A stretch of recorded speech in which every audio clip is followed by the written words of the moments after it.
Good afternoon. Today I can announce the next step in the economic fight against the coronavirus pandemic with new support for the self-employed. Our step-by-step action plan is aiming to slow the spread of coronavirus so fewer people need hospital treatment at any one time, protecting the NHS's ability to cope. At every point, we have followed expert advice to be controlled in our actions, taking the right measures at the right time. We are taking unprecedented action to increase NHS capacity by increasing the number of beds, key staff, and life-saving equipment on the front line to give people the care they need. That is why it is absolutely critical that people follow our instructions to stay at home so that we can protect the NHS and save lives. Our action plan to beat this pandemic is the right thing to do, but we know that people are worrying about their jobs and their incomes. Working closely with businesses and trade unions, we have put together a coherent, coordinated, and comprehensive economic plan, a plan which is already starting to make a difference.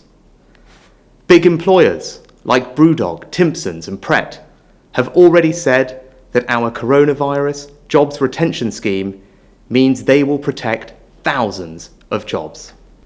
And we are publishing this evening detailed guidance on how the scheme will operate so that other businesses can protect jobs too.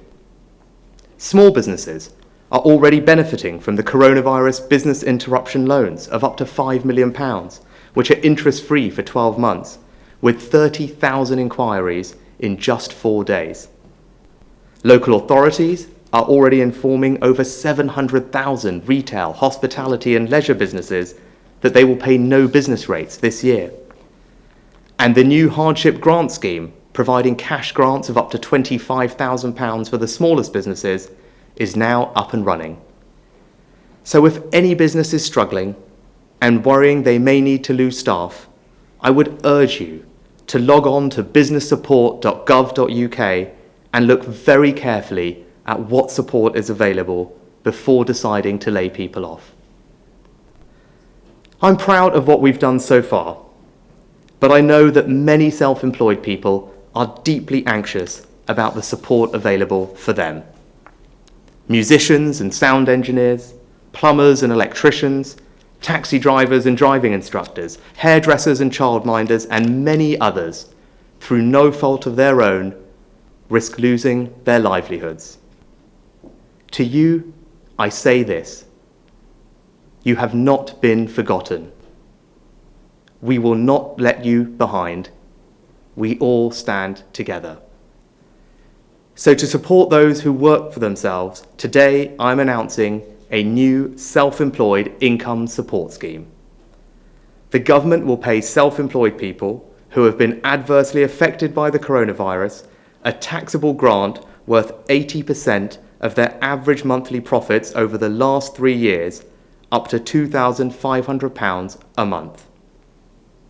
This scheme will be open to people across the UK for at least 3 months, and I will extend it for longer if necessary. You'll be able to claim these grants and continue to do business. And we're covering the same amount of income for a self-employed person as we are for furloughed employees, who also receive a grant worth 80%. That's unlike almost any other country and makes our scheme one of the most generous in the world. Providing such unprecedented support for self-employed people has been difficult to do in practice, and the self-employed are a diverse population, with some people earning significant profits. So I've taken steps to make this scheme deliverable and fair. To make sure that the scheme provides targeted support for those most in need, it will be open to anyone with trading profits of up to £50,000. To make sure only the genuinely self-employed benefit, it will be available to people who make the majority of their income from self-employment. And to minimise fraud, only those who are already in self-employment, who have a tax return for 2019, will be able to apply. 95% of people who are majority self-employed will benefit from this scheme.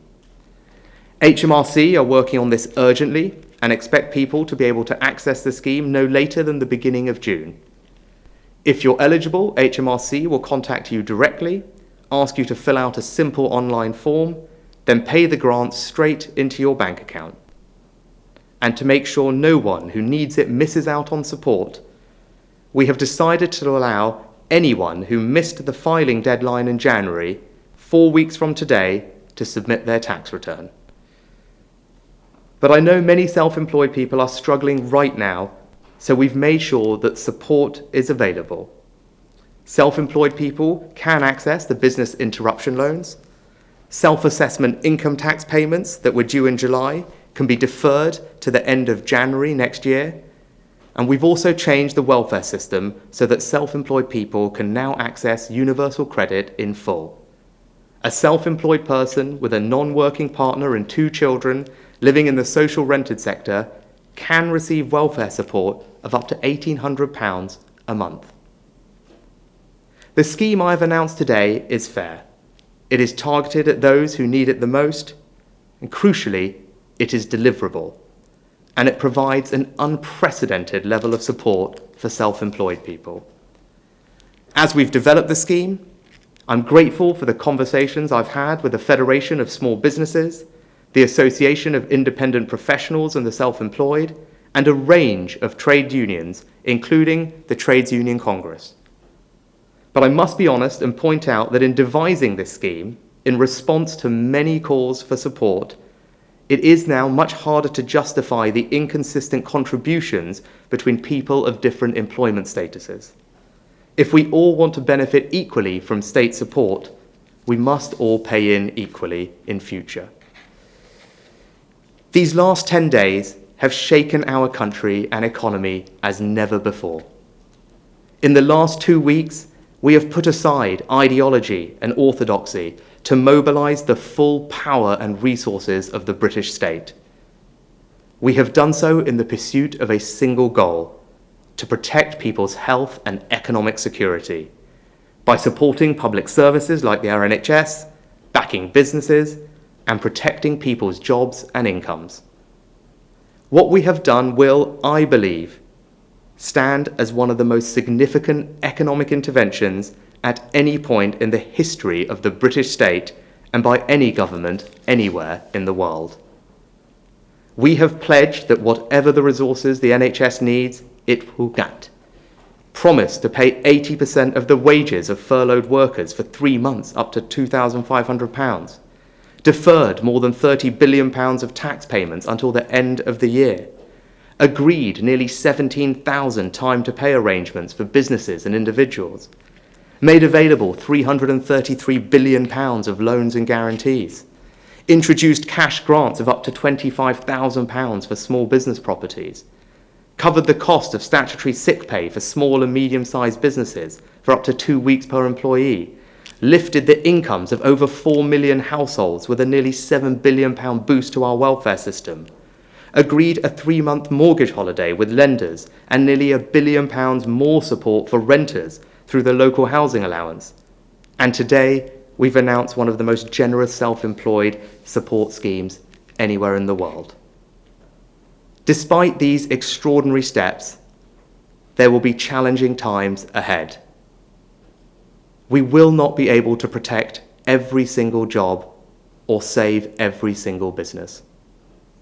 But I am confident that the measures we have put in place will support millions of families, businesses, and self-employed people to get through this, get through it together, and emerge on the other side both stronger and more united. Thank you. I think if we can take some questions from the media, turning first to Laura Koonsberg from the BBC.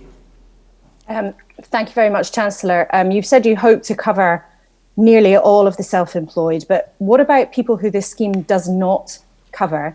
And when do you hope the money will start coming through? And if I may, we've been really inundated with worries from people who feel they're not safe at work. We had a message from someone saying their employer was forcing people. They said, everyone knows it's wrong, but we are being emotionally blackmailed by bosses saying if we don't come to work, people will lose their jobs. As the Chancellor, what do you say to employers who are flouting the rules like that? And to the Deputy CMO, if I may, when do you now expect the peak of the virus to be from the most up-to-date information you have, please? Thanks, Laura. To your first question, this scheme, if you look at people who make the majority of their earnings from self-employment, this scheme will cover 95% of them. Of the people that it does not cover, that last 5%, those above the income threshold that we set, their average incomes are about £200,000. So we think what we have done is reasonable, proportionate and fair, and as I said, covers 95% of all self-employed people who make the majority of their earnings from self-employment. So I think it is a very generous scheme in that regard, and treats them with the same parity that we did for employed.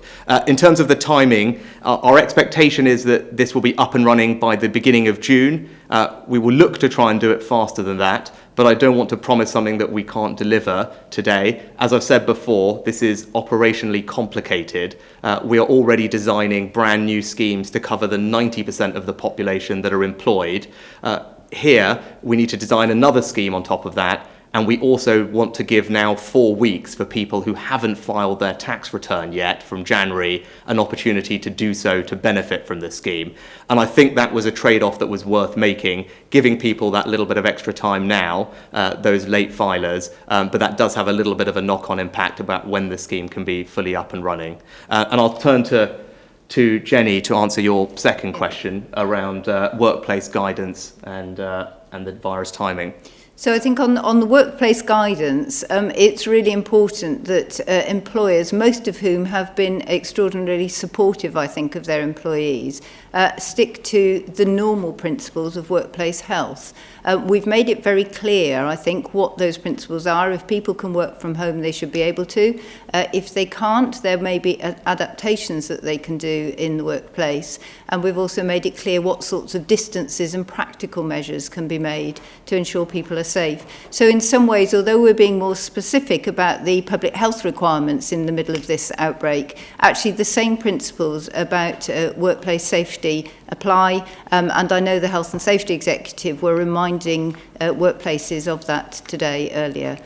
On the issue of the peak in the epidemic, I'm sure you will not be surprised to know that I am not going to predict a precise timing for that. And the reason for that is we are only just starting to see a bite, if you like, in the interventions, the social distancing that have been put into place. It would be far too early to predict that.